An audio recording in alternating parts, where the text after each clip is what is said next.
And we are live.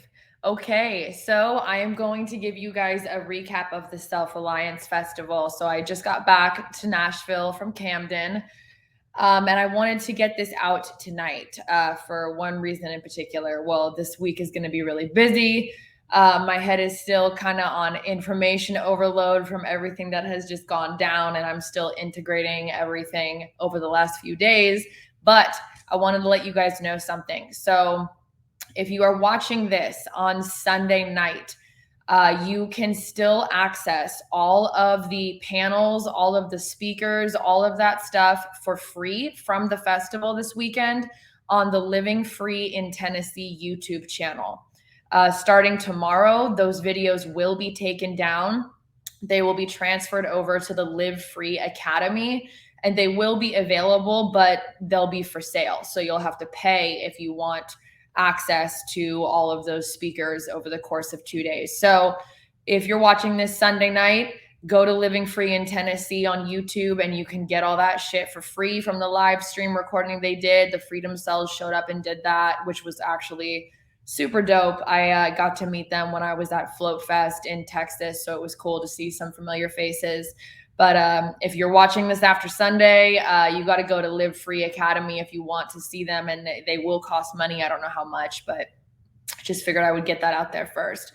So a lot happened in 2 days, and I am not going to be able to literally tell you every single thing that came from every single presentation because it was just back to back to back, different speakers, different people in various fields. Like I said, we had doctors, we had people who trained canines, we had ex-military contractors, people who make EMP shields, permaculture people, farmers, homesteaders, just so many content creators, podcasters, just so many people with such a wealth of knowledge to share. But the biggest thing that I wanted to focus on was actually the final presentation of today.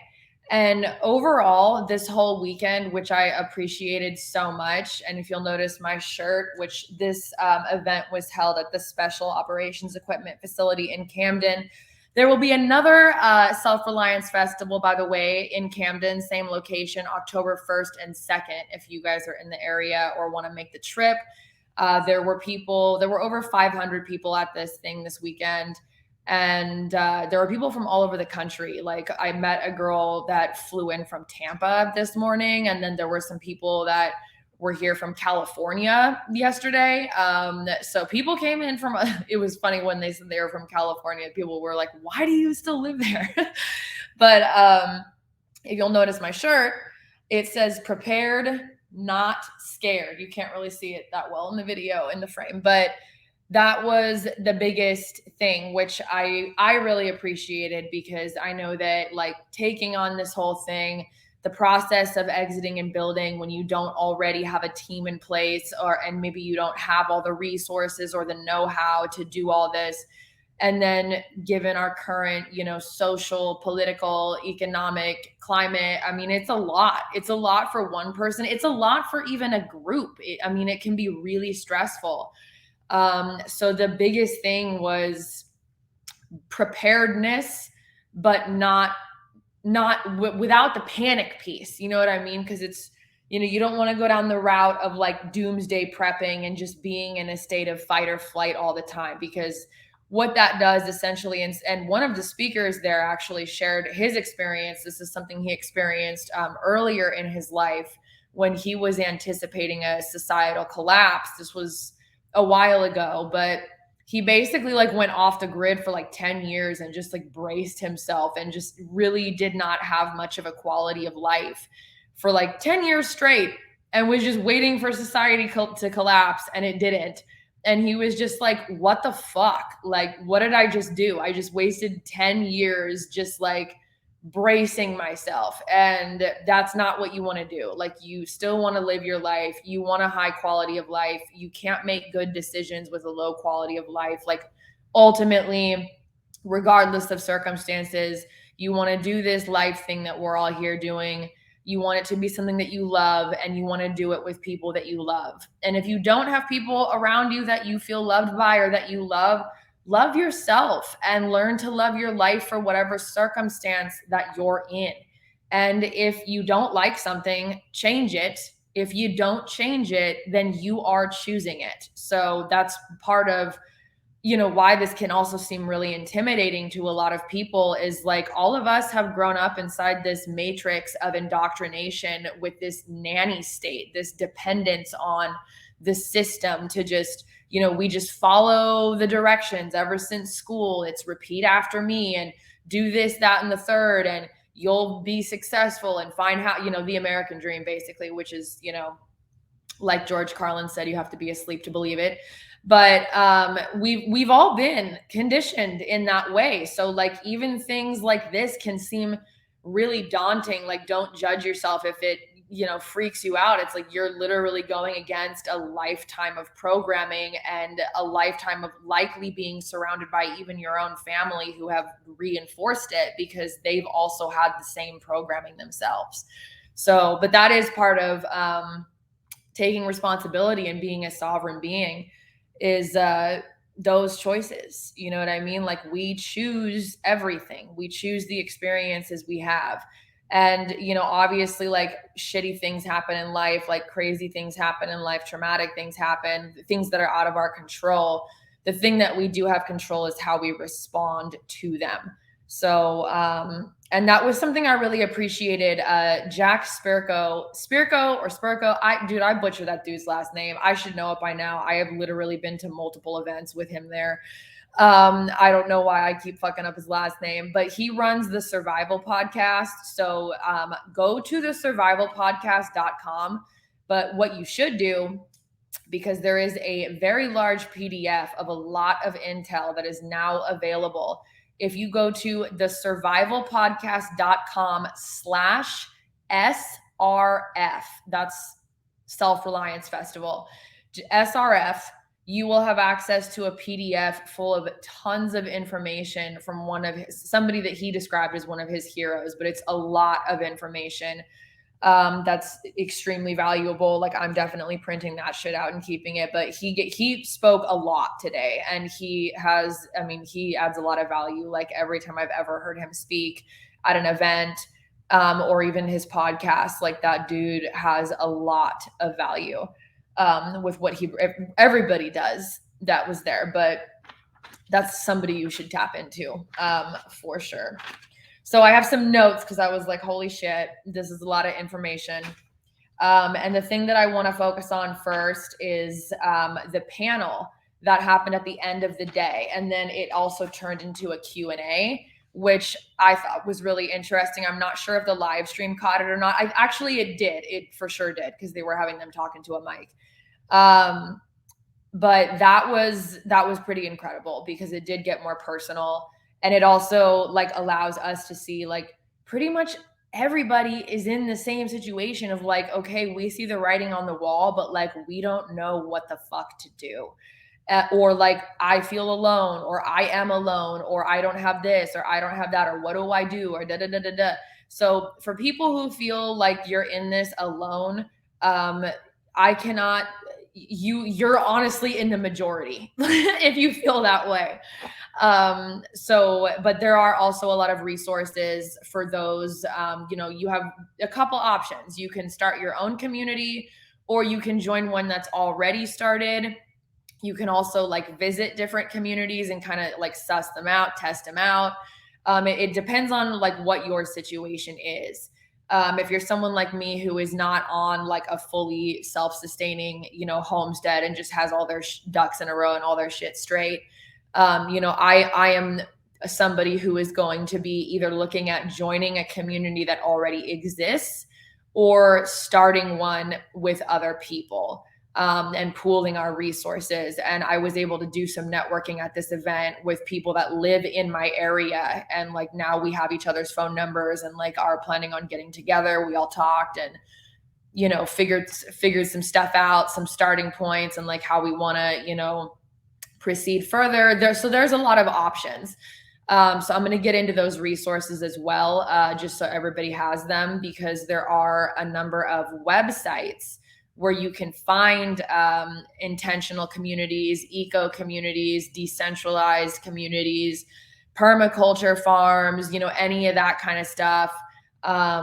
Wherever you are in the world. I mean, it's just like a database. You just type in your location and it'll show like what's around you, and you can go check it out. So, and if you have to relocate, then relocate. There are a ton of people, and I see this all the time in the Telegram groups that I'm in. Like, there are so many people that are trying to move out of this city or state they're currently in, and a lot of people are trying to come to Tennessee for sure, but a lot of people are trying to move and trying to decide like where they want to be. And the two factors for that usually is like, where can they acquire land, and like where can they be closer to like a like-minded community, because they don't like the way things are going in the cities. Like, it's, pretty obvious that like, the infrastructure that we have in place is like, on its fucking last leg. And that might be like giving it a little too much credit. But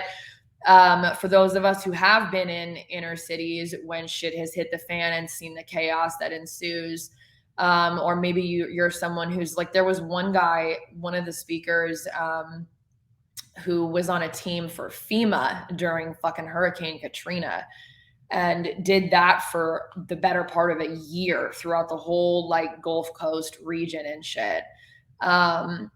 It's like when these disaster happens, like some pretty bad shit can go down. I don't want this to be like a vlog that scares people, you know what I mean? But so I'll kind of be easy, I guess, but at the same time, like, yeah, when there's mass panic and things break down, like, people will shoot you for a 5-gallon can of fucking gasoline. They will. They will panic and they will do that. They'll kill you for water. You know what I mean? That kind of shit happens in countries where that kind of shit isn't available. You know what I'm saying? So just understand that it's really important to not be in a panicked state, but also have situational awareness wherever you are. Like, make that a habit now. When you're out in public, like, don't be on your fucking phone.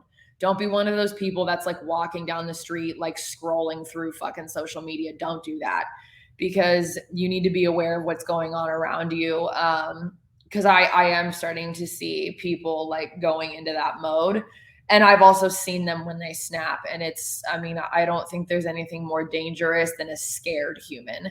I think they are a lot more dangerous than even a fucking serial killer. I mean, at least a serial killer, like, you can kind of predict what they want to do, right? But like, a scared person is gonna fucking spaz out. Like, there's a bunch of different shit that can happen. And I've seen some shit that I'm not gonna get into here. But I've seen enough to know that like being in certain regions is not the fucking move, which is why I left where I was. And then also being in like large urban areas is also not where you want to be. So like, I'm obviously, yes, I live in Nashville. It's a big fucking upgrade from living in the city that I used to live in. But I also live on the outskirts of that city, and I'm also like looking to move further out as well. But it's baby steps. Like, I had to find a room first and like get settled first. And I've got stuff I'm working on as well, music wise. And I gotta do that. And then, the search for either an intentional community or land is, something that is very much underway, as is networking with people in the area. So let's get into it. What I wanted to talk about, so the people on this panel I wanted to talk to you about. So we had Nicole Sauce, who is the Living Free in Tennessee podcast, and she put this whole event on. So mad props to her.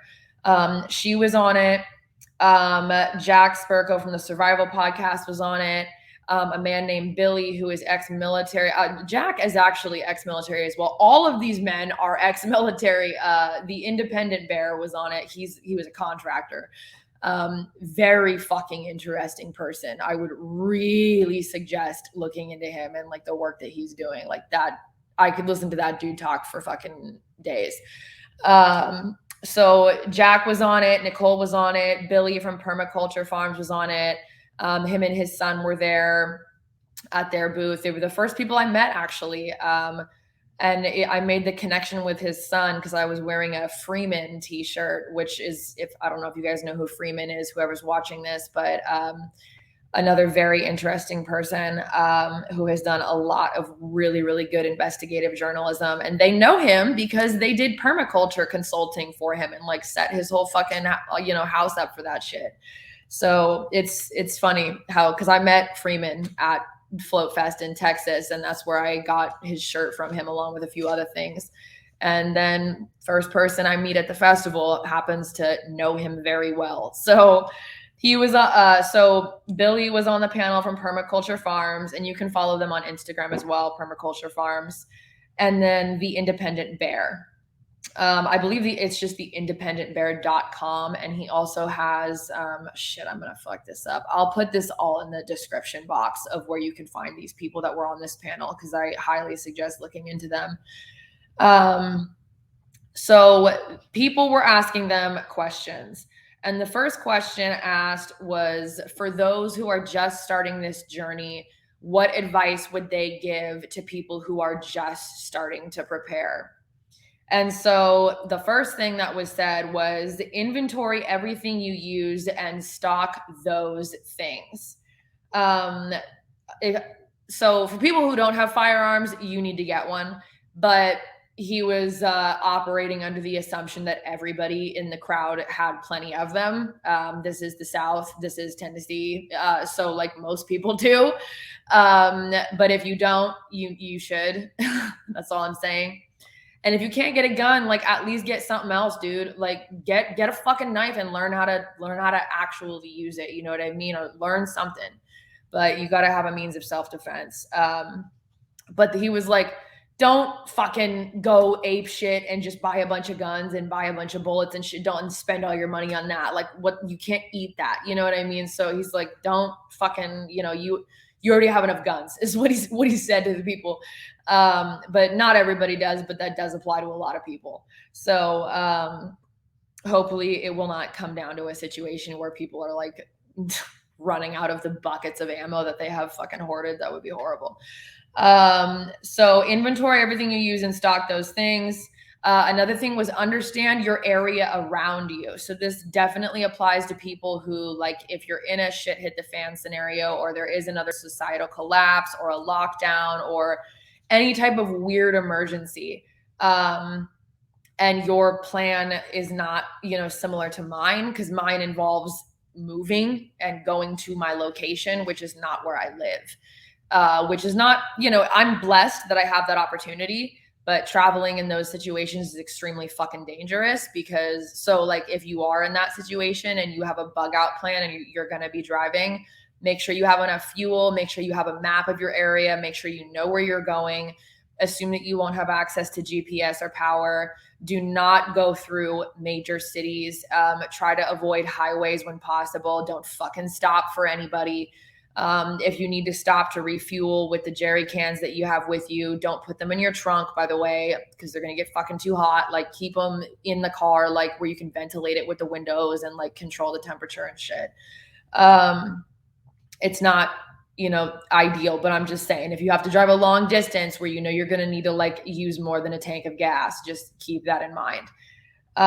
When you do pull over, know where the fuck you are. And again, that's when you would want to have a weapon, because if someone sees you with a jerry can, they're going to want it.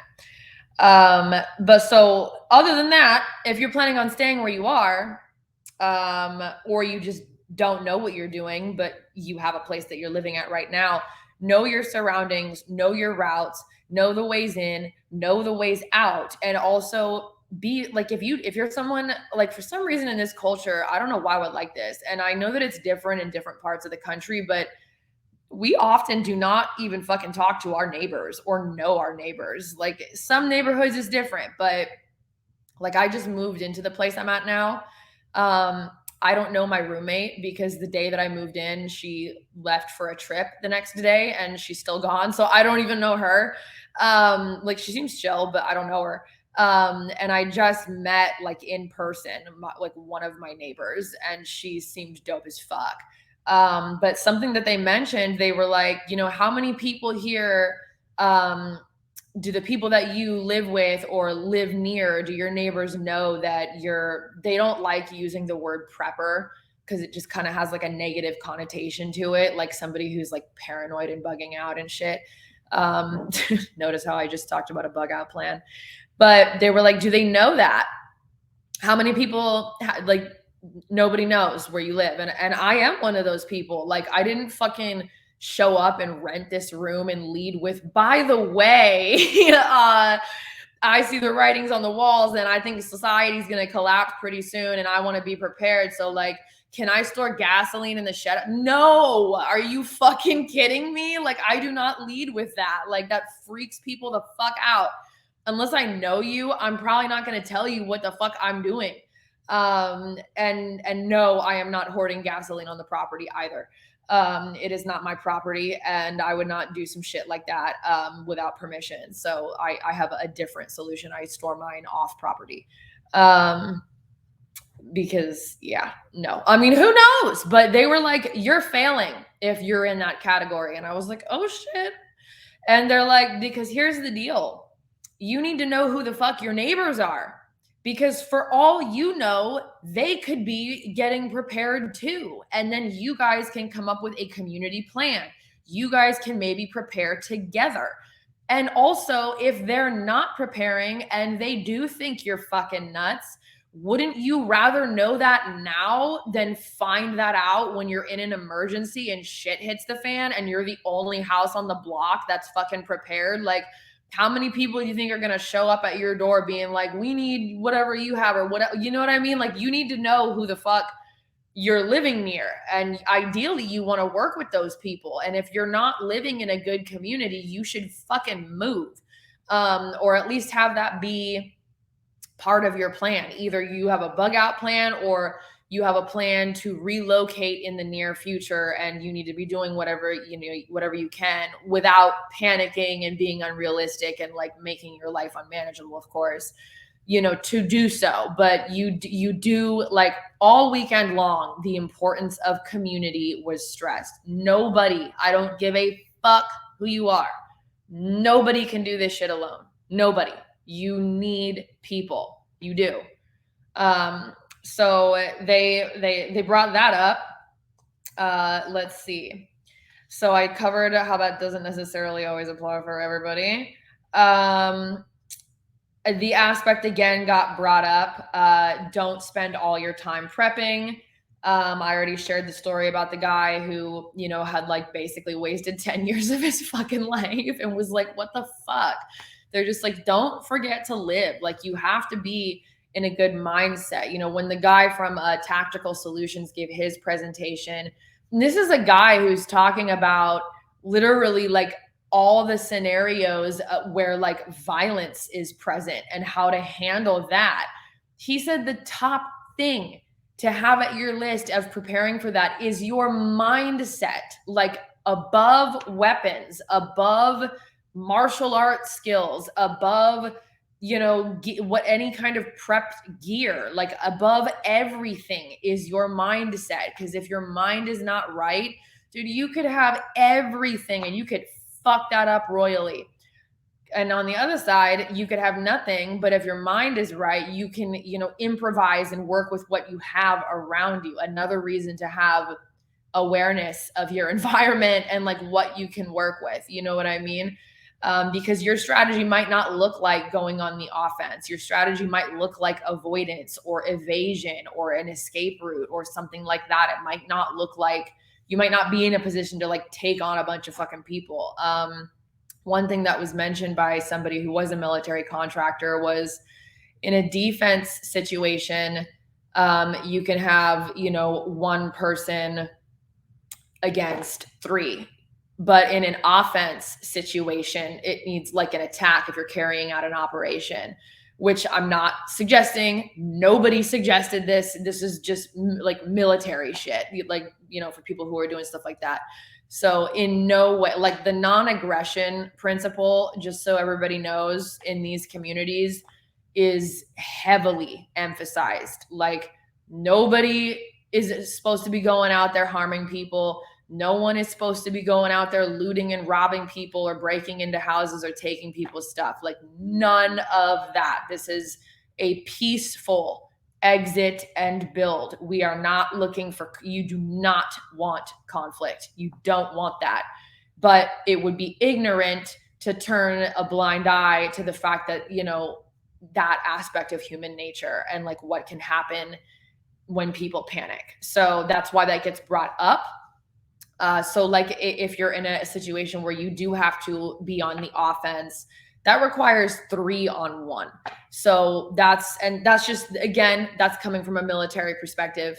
I don't know what situations anybody's going to be in. Maybe you'll never be, maybe none of this will ever happen and we'll just be fine. And, we'll just have some fucking knowledge just to spread for, whenever it does. I don't know. Humanity goes in cycles, dude. Societies rise and fall. Conflicts happen.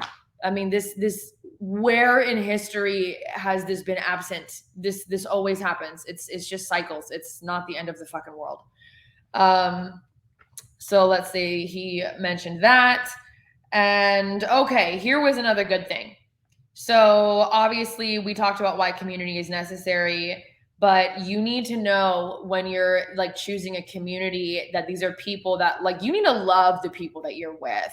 You need to build relationships with them, like, and you need to know that you can live with them when times are good, because when you're living together and there's a crisis or an emergency and people are like stressed out and pushed to their limits, like, you do need to know how people react to stress, how people react to conflict.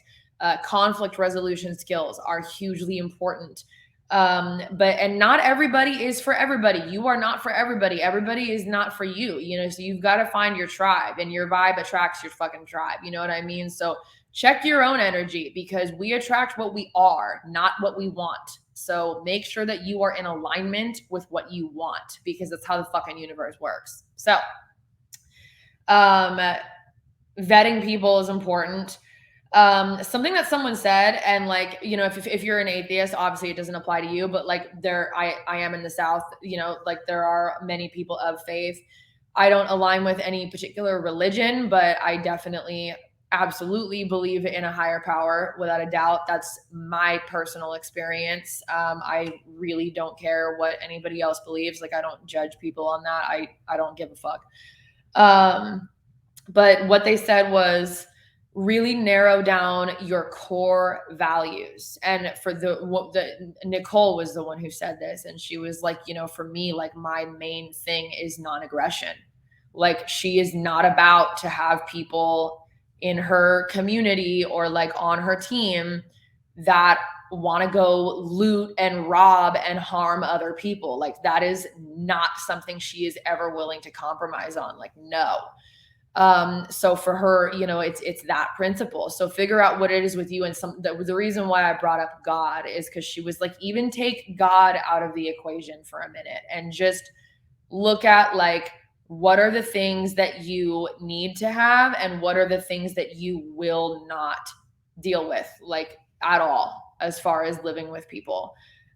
So that'll make it easier as far as when you do meet people, or if you do visit intentional communities or open houses, or look at different neighborhoods and meet neighbors, or network with new people. Like, it's, if you know what you're looking for, this process is going to be much easier, and you're not going to waste your fucking time. You know what I mean?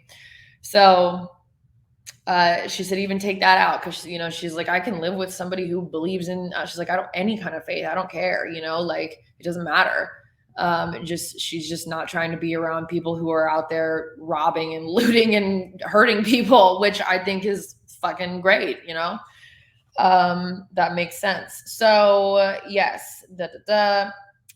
Yeah. So you got to know what it is you're looking for. And also don't forget that you've got to have something to bring to the table as well, to any community that you join. And everybody does have something they can bring to the table. But one thing that I noticed within myself, and even people in the audience, because we did do a lot of like interactive stuff, like when someone's on the stage and they ask, and people will say, whatever, they'll be like, who here thinks they don't have anything to offer, or who here thinks they don't have any skills? And someone would raise their hand, and Nicole would ask them some questions, and literally within like 30 seconds, she'd be like, okay, you have something to share. You have something to give. You have something to make money off of. You have something to sell. Like everybody has something. And so for me, I looked at that, right? Because I'm like, okay, well, I don't have a ton of money. I don't have a ton of food. I don't have a ton of guns. I'm not a doctor. I'm not a fucking, ex-military person. Like, I'm not uh, carpenter. Like, I don't build houses. Like, I'm not a farmer. You know what I mean? So I was like, well, shit, what the fuck? Like, what the hell do I bring? And I had to think about it. And it's like, obviously, you always want to be in a state of advancing yourself and learning new skills. And I'll get into that later in this vlog as well, because there were some resources shared that like literally anybody can do that will be in high demand. But I looked at even myself and I'm like, well, I'm an artist. I'm a fucking musician. I'm a singer. I'm a songwriter. And like, I do gig work and I deliver food and groceries to people for money. Like, what the fuck? And it's like, okay, whoa, hold up. Let's look at my life experience. Okay, so first off, to my surprise, the music piece actually is still pretty fucking relevant because one, people like, we're not just gonna be in like this eternal, like, fucking 28 days later, like flip out mode for, you know what I mean? Like, it's not gonna be like that. Like, people still think about literally every culture that we know of, like existing today and throughout recorded history that's available to us. Art, creativity, creative expression is always of very high value. People need that to be able to process the experiences that they're having, to be able to release pressure, to bond as a community, to blow off steam for entertainment. That people need to be able to still enjoy their fucking lives. Like, you can't be in a state of hyper aroused fight or flight all the time. It destroys your immune system. It's horrible for your brain. It's not good. You don't want to do that. So that's useful even there.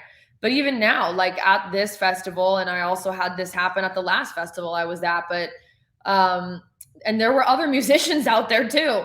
And that was really cool to get to network with them, because that's something that will carry on into some of my plans this week, actually. I'm not trying to say a whole lot about that yet, but that was super dope. But like, there are people, let's say they run a business that's, in line with homesteading, right? Or like permaculture, or, educating people on how to get off the grid, and they need to be able to market that. So a lot of these people have YouTube channels and podcasts, and YouTube channels and podcasts, often like the bigger ones, have custom like intro music or a theme song, or like they need music for their shit, and like it can, become a problem because they do monetize their stuff. It can become a problem if you're using other tracks that like weren't made for your show, because you run into copyright infringement, and then your whole video you can't monetize off of. So, and sometimes they'll actually take your video down for doing that. So like, you can run into some fucking snags. So I even met somebody that was like, hey, and this person has an unbelievable amount of know-how and skill and not like unfucking believable. And this individual was like, hey, like, I need music for my channel.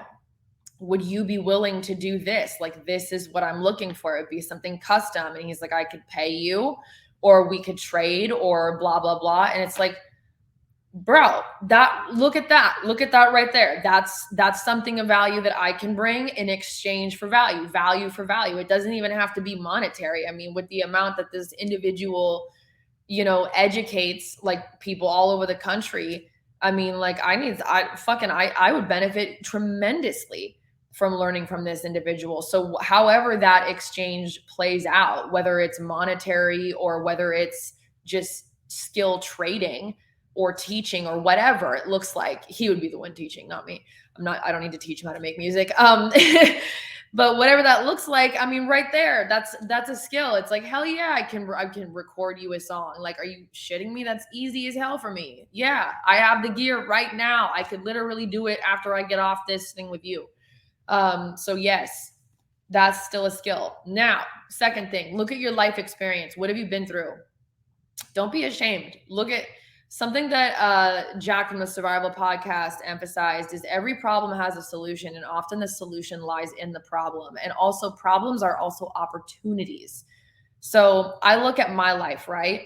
I come from a background of trauma, of a lot of crisis situations, some violent situations. I have I've been sober 13 years almost, but I do have a history of being a drug addict. I definitely have experience dealing with PTSD and like mental health crisis on a pretty intense level, and having to heal from that as well as an addiction.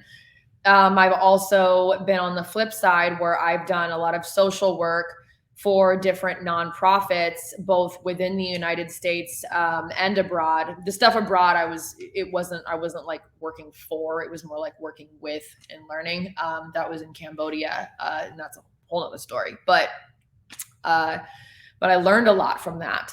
And then in the US, I have worked as a social worker. I have worked as a peer support specialist. I have worked as a housing specialist. I have worked in detox clinics. I have worked in rehab centers. I have worked in homeless shelters. I have worked in warming centers. I have worked with homeless families or people who had their kids taken away, or people that were in crisis or having mental health breakdowns. Like I've worked in crisis centers.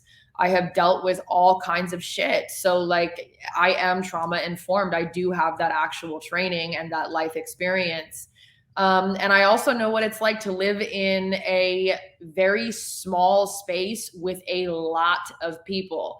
And to people out there, bro, if you've been to jail and were able to navigate that, that's a skill. Hey, you got some diplomacy, right? Like, you know how to navigate like a pretty hostile environment where you can't really go anywhere. Like, you probably have some de-escalation skills, right?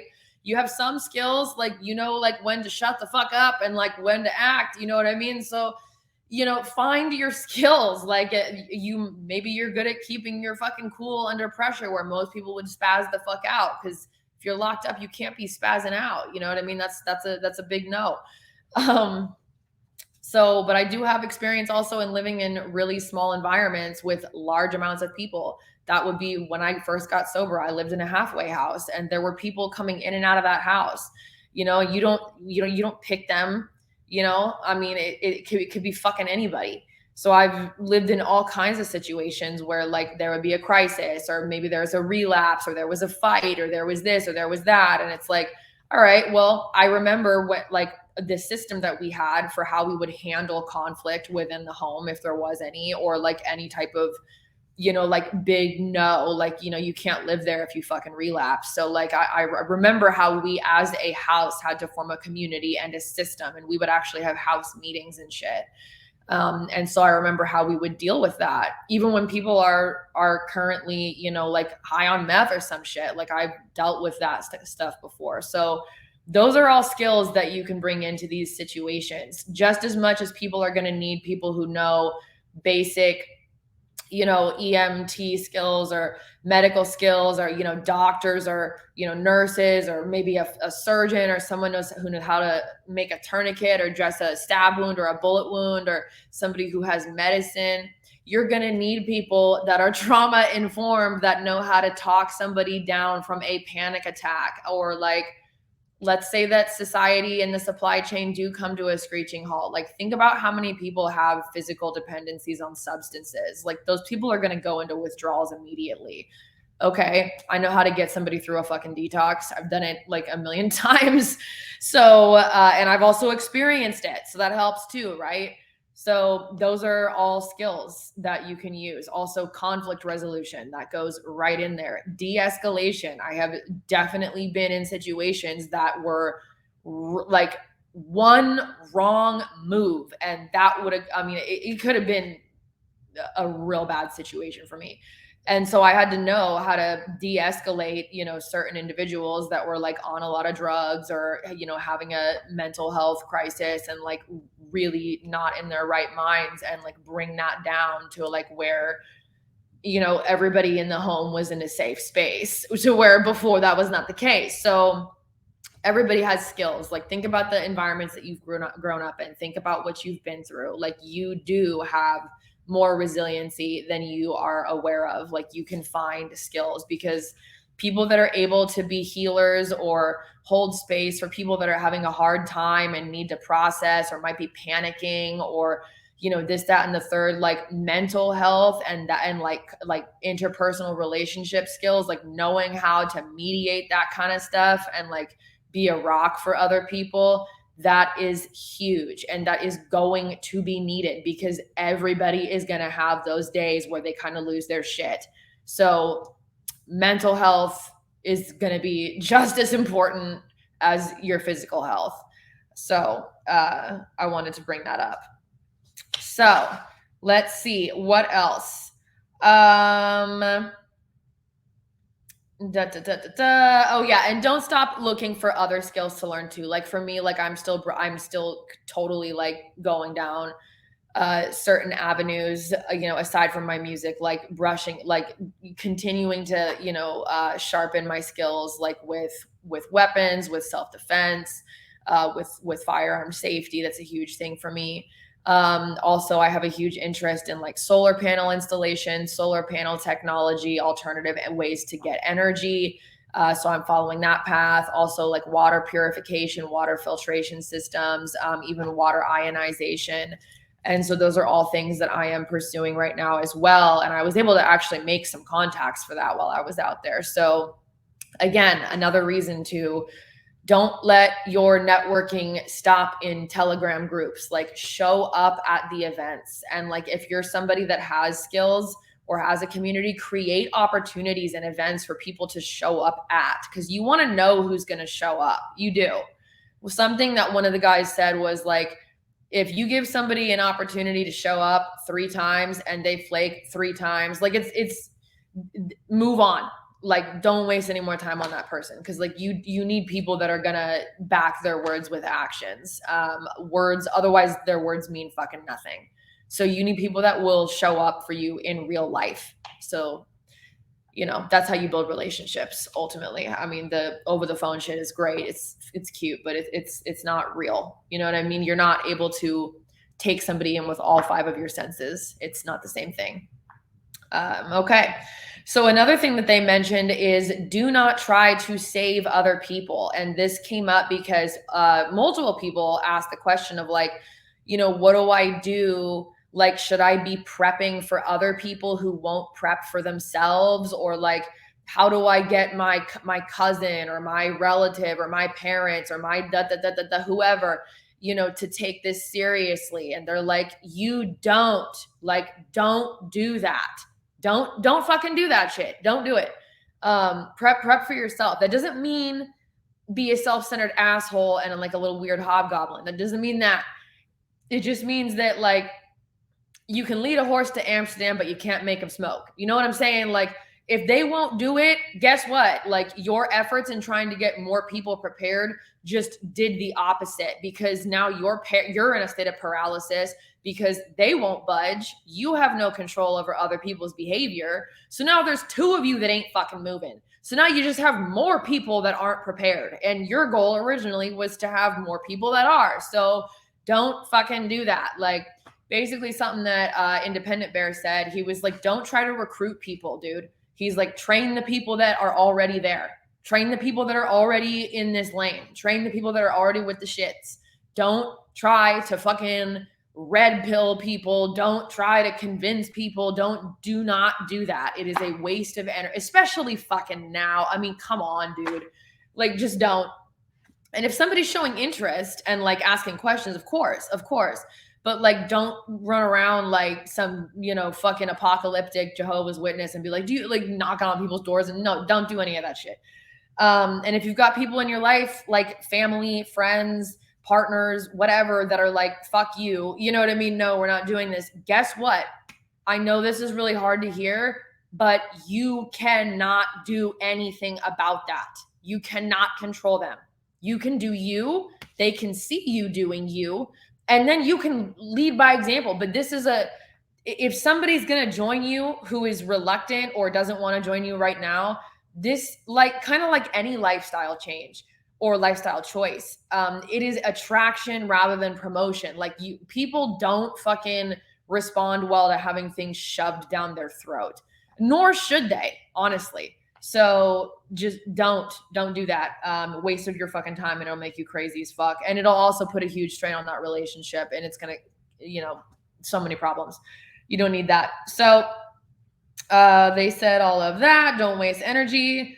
Okay, so another really good question that they asked that they gave great answers for, and the first one actually almost made me cry. They asked, what were your biggest mistakes when you guys were all starting out on your journey of, preparedness? And the first person to answer, and I almost cried when she said this, was Nicole. And she was like, well, here's the woman's perspective, which is like largely like not heard in these conversations, which is fucking true. And she was just like, if you are in an abusive relationship or a relationship that is not working, and that person is essentially like an anchor around your neck or like an energy vampire, and like, get the fuck out. Get out. As hard as it is, as much as you may love them, as much as you may feel a certain type of way, walk away from that. You cannot have that in your life. Dude, even if we weren't prepping for like an emergency scenario where we really need to have like reliable things set in place, just life in general, like that should be, you would think it would be a no-brainer. It's totally not, and I understand why. But we have a limited time on this planet. Like, why the fuck are we spending it in situations that we are miserable, unfulfilled, uninspired, drained, in conflict, wasting energy, wasting time? Like, why? You're better off, you're literally better off on your own in that situation than with somebody where it's like, you got a fucking enemy next to you, or at least someone who's significantly like sucking your life force out of you. So they're debilitating your fucking energy. And if you choose to stay, I'm sorry to say, I'm actually not sorry to say it. You're allowing it. If you know that you're in a relationship that is unhealthy and you're being abused and, fill in the blank, it's toxic, it's this, it's that, it's draining your energy, it's crazy making, you're not at your best, you're not at your optimum rate, it's a hindrance to you, and you choose to stay in it, that is your choice. Because in any relationship, it takes two. So even if you're not in the role of abuser, you're still signing up for abuse. So get the fuck out, because the door is not fucking deadbolt. I mean, unless you are chained in a basement, you can walk away. And if you're chained in a basement, you're not watching this video. So this applies to nobody. That applies to nobody who's watching me right now. And if you think I sound like an insensitive asshole, I mean, bro, I spent so many years of my life in abusive, toxic, horrible fucking relationships. And I understand why people don't leave. It's very complicated. But when you come from a background where you've been abused, that's oftentimes all you know. So you confuse, some people can even confuse violence for love, because like, oh, well, he must really care, right? I used to be that person. That's why I'm using it as an example. I used to actually believe that. I was young. I don't believe that anymore. Like, let somebody try to fucking touch me now. I swear to Christ. But I used to believe that, like, oh, it just means that they really, that it's no. But it took me a long time to learn that. And then also it's a self-worth issue. I mean, we subconsciously sign up to be treated the way that we believe we deserve to be treated. So like, if you don't love yourself, if you don't have self-worth, if you don't truly value yourself, you're going to accept a really shitty standard of treatment, because you're going to think that that's what you're worth. You're not going to think you're deserving of any better. You're going to tell yourself you can't do any better. You're going to make up all these rose-colored glasses stories about the other fucking person and, fall in love with potential, not what's right in front of your goddamn face. You know what I mean? Like, it's a nightmare. And I get it, dude. I did it for so much of my life. And I don't like to spend time in regret or like wallowing in the past. So I fucking don't. But I also learn from the past and I also inventory my own behaviors as well. So I don't make the same fucking mistakes. And I'm just going to tell you, man, the reason why I'm real selective with like romantic partners and why I take things very slow and like I am pretty fucking strict on like what red flags are for me and like what are absolute deal breakers for me and like I watch for that kind of shit. And then conversely, I also have, what are the green flags? What are the things I do look for? Like what are the things that I do want? And like I am not willing to compromise on certain things. Other things, yeah, you can compromise on, but like certain things, no. Because guess what? All those years I spent in those relationships, I'm not getting those years back. I can never get those years back. Like if I could, dude, I fucking would. I mean, I could have gone and done me. I could have gone and shown up in LA way earlier than I did. I had the opportunity to, and I didn't because I wanted to stay in a relationship up north. I didn't, and I even stopped doing music for a long fucking time because I was caught up in fucking relationships that were not to my highest good. It's like where would I be with my music career if it wouldn't have been for me being so entangled in abusive, toxic relationships? And I did that for fucking like a decade, dude. That's a lot of years. That is a lot of fucking years that you can't get back. So it's like, okay, I did it. I learned from it. I will integrate that in my experience going forward. And I'm going to go forward now. And we're not doing any more of that bullshit anymore. But just if you can learn from me, I'm someone that kind of unfortunately has to learn the hard way most of the time. But if you can learn from me, dude, please don't take your time on this earth for granted. It is limited, and you do not want to look back and be like, holy shit, I could have done so much more with my life in those 10, 15 years. And instead, I just was involved in really toxic, harmful shit that now I have to like heal from and like have some baggage from. Also, like, it's no longer relevant because I got out. Like, what the fuck? You know what I mean? What the fuck was the point of that? So now your choice is to, make meaning out of that, which is, luckily I can do that through music. But anyway, enough on that shit. So let's see, where did I leave off? So yes, so fuck abusive relationships. Fuck any kind of energy vampires. You need to walk away from that kind of stuff. Again, that would bring us back to the guy from Tactical Solutions who is emphasizing a healthy, solid mind state. If you are in one of those relationships, I don't give a fuck if it's your mom, your dad, your roommate, your boss, your friend, your boyfriend, your girlfriend, your wife, your husband. I don't give a fuck. Like if that shit is toxic, get out. Get out. Set boundaries and get the fuck out. Do it. Don't have that shit in your life. So that's very important. Let's see. What were the other things? Okay, so the other mistake that was brought up after that was this individual said that he tried to do too much too fast. And he actually had a pretty fucking funny story behind this one. But trying to do too much too fast, you can waste resources, like financial resources by doing that. And be like, oh shit, like that actually wasn't what I needed to be doing or like wanted to be doing. Fuck, but I'm in panic mode and I'm really anxious. So so basically the individual had spread himself too thin. I experienced that even in the last couple of weeks. Like, have I gotten a lot done in the realm of preparedness? Yes. Has that taken a toll on my mental and spiritual condition?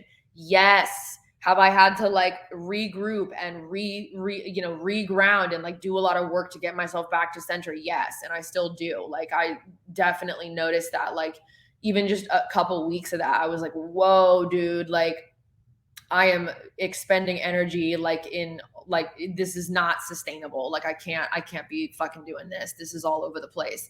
So you don't want to do that. Okay. Again, worrying about other people was brought up and trying to get other people to prep. Another thing that was brought up was too much anxiety. The advice given for having too much anxiety was to become emotionally detached from the execution portion of all this and just in their words, deal with your shit and keep moving. You won't get anything done living in fear and having a low quality of life.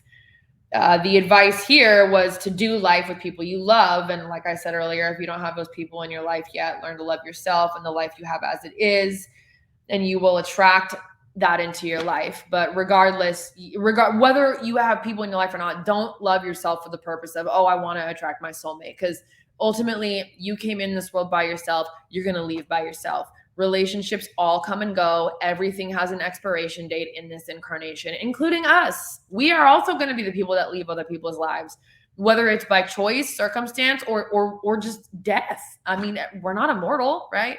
Our spirits are, yes, but this vessel is not. So let's see what else. Another piece of advice, as far as like attracting your tribe, and God, this guy had some really powerful stuff to say, but I don't remember how he worded it. Oh man, I wish I would have talked to him. He was like way across the fucking tent from me, and like after everybody like got up after this, it was just like blah blah blah blah, blah, and I got carried away.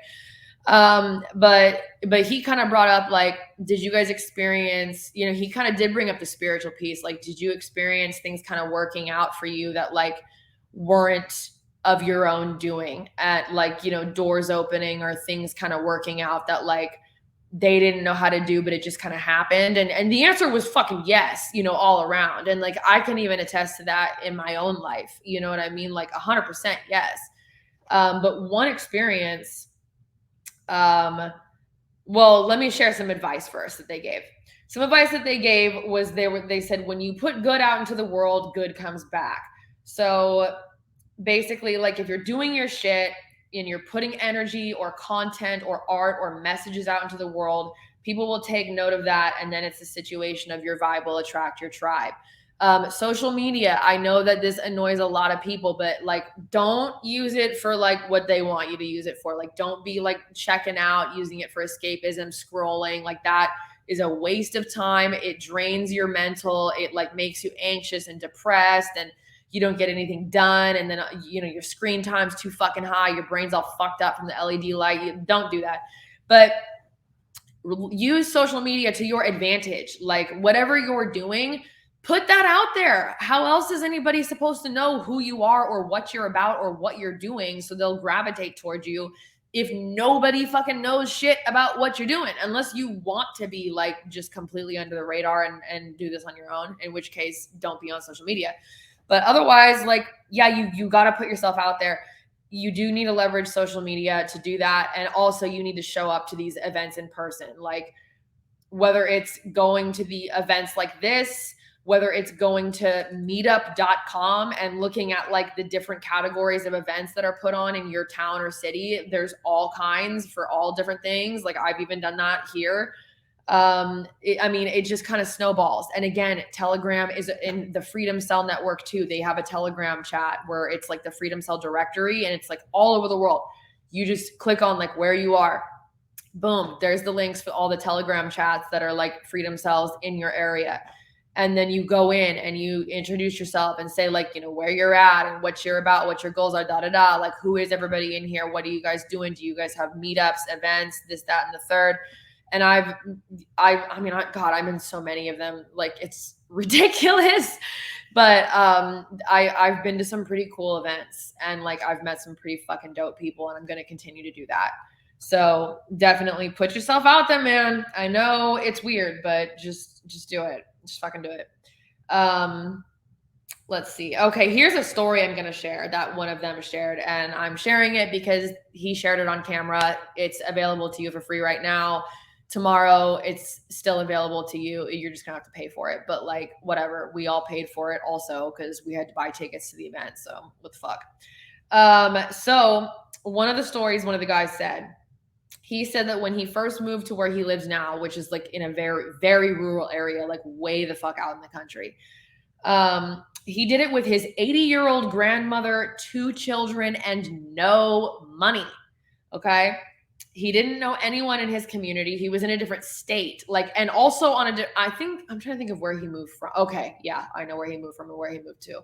Yeah. So he moved like not just cities, but different state. He didn't know fucking anybody, Then he had an 80-year-old grandma and 2 kids, and it's a dude. You know how they are when they don't have money, like, you know, because all the pressure that gets put on them to be providers and shit. Like, that's rough for anybody, but like that's extra rough for a dude for sure.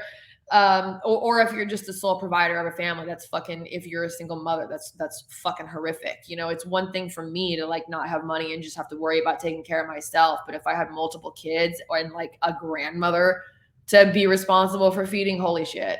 So he was in that situation and out in the middle of nowhere. And so he said that he did have like a mental break, and like he remembered, like, you know, he is a person of faith or whatever. So he was like yelling and like just kind of freaking out and like, you know, yelling at, you know, his higher power or his God, and being like, and praying and being like, why the fuck am I in this situation? Why am I alone in this situation? What am I supposed to do? And he said, the way he just said this was so funny, but he was like, well, the message that I got right back is, why don't you just be patient and find out why you're there? And then he said, fast forward to now, and I have more people than I can even count in my circle that I can call on for anything at any time, and they will show up. And they are all within my vicinity. Like, we all live near each other. So like, that dude is set. That dude is set to the point where he is in a position to like help other people get set up and like launch pad like off of, you know what I mean? Like, he's out here now helping other people. Like, that's an optimal situation to be in for sure. So he's gonna be just fucking fine. So let's see. We shared his story. I already talked about the social media piece. Okay, so aside from that, I want to get into some of the resources regarding intentional communities, or like, you know, people who want to get land, I went to one of the talks given by what the hell was her name? I have it written down here. Rebecca. She is engaged to a guy named John who works for the Freedom Cells Network. He's one of the people that started the Freedom Cells, freedomcells.org. I met him out at Float Fest. I can't remember if she was there or not. I don't remember meeting her, but she gave a pretty fucking badass presentation. So she brought up something I didn't even know about, something called agro hoods instead of neighborhoods. So it's like basically what it sounds like agricultural communities, like independent, self-sustaining community neighborhoods, like communities and shit. So like look for that. Her path before she got on a homestead with her soon-to-be husband and their kids was she got involved in a tiny house community. And the way that she did that was that she went to a trade show for tiny houses. And I think there might be a website. Okay, go to her YouTube channel. It's called Tiny Homes by Rebecca. And she talks all about that kind of stuff. And she found, she lives in Texas. She found Village Farm tiny home communities. She found their booth. It's one of the largest tiny home communities in the world. They are based in Central Texas. I don't know if they're in other places or not. I have actually looked in Tennessee, and I have found some tiny home communities not that far away from me. So I'm definitely going to check that shit out, because like, I can definitely fucking do that. So she was able to join a community based off of that. If you're going in on land with people, they did talk about 8 kind of being the magic number. I mean, you can live in a community with more people than that, obviously, but you just, again, like, you want to make sure you guys all work together and like are like-minded enough, or at least of a certain mindset where like, you guys don't all have to fucking think the same way. Like, you can agree to disagree, or like, you know, on like other shit, but maybe you have core things that are like like deal breakers for you or non-negotiable. So like, find out what that is. But their magic number was 8 as far as like the maximization of getting shit done and creativity and creative problem solving was 8 people. Because if you get more than that, and I've actually experienced this, but not in a homestead situation, but I've experienced this in like music situations and like music collectives and stuff, where if it gets too big, what ends up happening is like 1 to 3 people are the ones doing all the work, and everyone else is just kind of like, you know, hanging out. Dude, one of the guys this was Billy from Permaculture Farm, but he like quoted Snoop Dogg when he said this. He quoted a Snoop Dogg lyric. He's like, what the fuck was it, dude? He's like, everybody got their cups up, but don't nobody want to chip in or some shit like that. But I was like, yeah, that was what it was like. It's just like, fucking, what the fuck is everybody else doing? There's only like 3 of us doing shit. Like, what the fuck? So if you get too many people get slow. They get lazy. And also your likelihood for conflict will rise. Subgrouping can happen, like it can get messy, but it also could be mad dope. It depends on who it is. One of the things they said is people are messy, but they're worth the mess. Just make sure it's somebody by worth the mess, I don't mean messy people are worth their mess. No, they're talking about like the process of like finding your tribe is messy, but when you find the right people, that mess you had to go through is worth it. So I hope that was communicated clearly just now.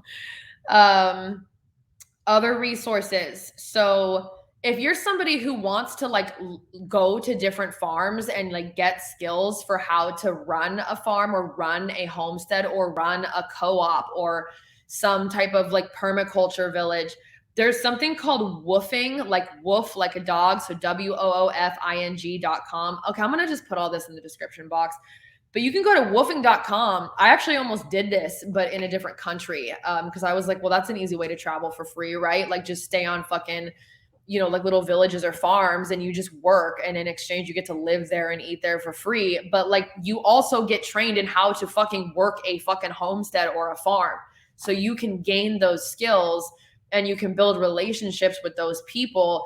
And that might actually turn into a fucking long-term situation for you. You don't know. So like that's something people can look into. It's also a great way if you're like, I need to get the fuck out of my environment and I don't have money to move. Go do that. It's literally free. All you have to do is be willing to work and you have a free living situation, free food, free location, free all that fucking shit. Figure everything else out, learn some skills. Then you can bring them to the next communities you go to. So that's another thing. Then there is IC, like the letter I, the letter C.org. That stands for Intentional Community. I've used that and I've found some dope shit in my area. So IC.org is a good resource. The Freedom Cells Network is cool for that, but I've mostly found that for like networking and groups and events, but not so much like intentional communities. But I guess it depends on where you live because every area is different. Every Freedom Cell is different. Every group is different. There's something called newmundo.org that is also intentional communities, and it's a little more diverse. I think it was a little more not religious, but she mentioned like communities that have more of a spiritual emphasis, but I don't know. I haven't looked into it yet. I briefly looked into it. Let me see if I can switch over without fucking this up. Okay, so if you can see me, it says eco villages, intentional communities, permaculture farms, social projects, and retreat centers. And that's newmundo.org. So numundo.org. I would check that out. If you are going in on land with people, like, okay, if you're in Tennessee, dude, hit up thehomesteadconsultant.com. If you're not in Tennessee and want to find out who you could hit up maybe in your state, fucking try him anyway, dude. He might know people. You never know. Like, it doesn't hurt to ask. You have nothing to lose. So that dude he was at the festival. He's a home inspector and he helps people buy and find land. So that's what he does. He was super dope. And so another thing they said about if you're pooling resources and getting land with people, which like is a possibility for me as well. I'm not quite sure. Like before I pull the trigger on something like that, I really want to know that like it's the right fucking people. But if you do that, do a land trust or register it as an LLC or a nonprofit just to protect everybody's share in that land in case there is a conflict and like you want to pull out or like, whatever. Like that way nobody gets fucked over and loses money. So just keep that in mind. And the last thing I will leave you with, again, a reminder, if you want a PDF of really good intel, go to the survivalpodcast.com/SRF. I'll put that in the description box. And also I would check out Nicole's website, dude, livingfreeintennessee.com. Check out her podcast. Check out Jack Spurko's survival podcast. Another person that kind of blew my mind when I was there was Dr. Ken Berry, Barry. He's on YouTube. And him and Jack are like besties. It's cute. But he has a book out called Lies My Doctor Told Me, and he has a whole thing called The Proper Human Diet. That was like the title of his lecture. I'm sure if you put that in YouTube and Dr. Barry, you'd find his channel. But that blew my fucking mind. I'm gonna have to do some more. And he's actually an MD. He was like a practicing physician for a very long time. He doesn't do that anymore, but he shined a lot of light on some stuff that I'm just like, I mean, I've been getting my nutrition and my diet changed and all this shit. And then I heard his lecture. And I'm like, what the fuck? Are you kidding me? Like, really? All those foods cause inflammation and all those problems? Fuck. So, whatever. That's always a process, right? Just continuing to learn more about your health. Oh, yeah. Let me see if I can pull this up for you guys real quick. And then I'm going to end this because my battery's dying. So I'm going to be looking off screen. Some more stuff from Jack Spurko's talk too. So he did talk a lot about crypto. I'm not a big crypto person. If you are, and like, it's something I'm gonna look into, but like, I just don't have a ton of money. So like, I'm not really in a position to be like buying a bunch of fucking Bitcoin. But if you do, do not do it on the exchange, meaning like don't be having your wallet be like on a centralized fucking blockchain through like Coinbase or fucking Robinhood or whatever fucking app you use, because guess what happened? Remember the fucking Freedom Trucker convoy in Canada where everybody who was either part of the protest, part of the convoy, or who even donated to it got their bank accounts frozen and their crypto got frozen too. So for everybody who thinks, oh, I have crypto, it's like, you fucking idiot. That like, unless you have your shit off the exchange and you know how to do that, and like you have private keys, not public, the government can still seize that as assets. I mean, it's literally linked to your bank account. Is it fucking not? And it has your name, your address, all your information's right there. So he said, get Bitcoin off the exchange, use the Lightning Network to do so. I look further like on his website about more Bitcoin stuff. He also suggested a website. It's called whatbitcoindid.com. So it's like Bitcoin for beginners. Let's see. So what else did he talk about that? Because there was something I wanted to see. So for crypto wallets, for the software for crypto wallets, he suggests using Exodus. If you're someone who has a lot of money in crypto and you need a hardware wallet for extra security, he uses the Trezor Model T, and it pairs with Exodus like automatically. So there's that. He suggested learning. Oh yeah, he did talk a lot about like homeschooling and how schools were like fucked off indoctrination centers, which yeah, for sure. If you're a parent and you're homeschooling your kid and like you need some help, look into the program called Acellus for homeschooling. He also did talk about health a bit, and asked these 3 questions. And he's like, ask these to find out if you're healthy. He goes, are you alert right when you wake up? And meaning not when you have coffee, like when you, in your first minute or 2 of waking up, are you awake, or does it take you like 20 fucking minutes, 30 minutes to wake up? Or do you like have to have coffee before your brain turns on? Because if that's the case, you're not healthy. And I fall into that category for sure. It's very rare that I wake up feeling like refreshed and totally turned on. Like a lot of the times I'm just like, fuck, like for like fucking, I'm just way out of it for like 20 to 30 minutes. Guess what? There's some problems there. So then he said, can you see your toes when you look down? That's obvious one. You're not healthy if you can't see your fucking toes. If you're pregnant, obviously that doesn't fucking count. Does your body ache when you go to sleep? He said, if you go to sleep and you have body aches and shit just from your day, he's like, unless you were out riding a bull all fucking day, like you should not be having body aches when you lay down in your bed. So like the biggest thing for me was like, are you alert when you wake up? I was like, oh shit, no, I'm not at all. Like sometimes I am, but that's rare. So I got some work to do. He suggested getting into herbalism, learning how to make tinctures, salves, stuff like that, your own alternative medicine. He suggested a book called The Herbal Medicine Maker's Handbook by James Green. That I believe is also on that website, thesurvivalpodcast.com/SRF. He said it's basically a college level course in herbalism. He also does suggest the only thing he would add to that book is using animal fat when you make your salves as opposed to like olive oil, because and he suggested using pork because it like absorbs immediately into your skin. Olive oil just like sits there because, but if you're vegan or whatever, like I don't give a shit what you use, fucking coconut oil. It doesn't matter. So let's see. Oh, and then he suggested that people watch the urban permaculture. It's literally called the Urban Permaculture Documentary, and it's a documentary. But do that shit to learn about herbalism and permaculture, because that's just ways that you can become really self-sustaining and also have something to offer a community. Because everybody is going to be, I mean, if you're in a shit hit the fan situation, you really think the fucking pharmacy is going to have people's meds after a certain fucking point? No. They're probably going to get robbed. So, you do want to know how, or let's say nothing bad ever happens, ever.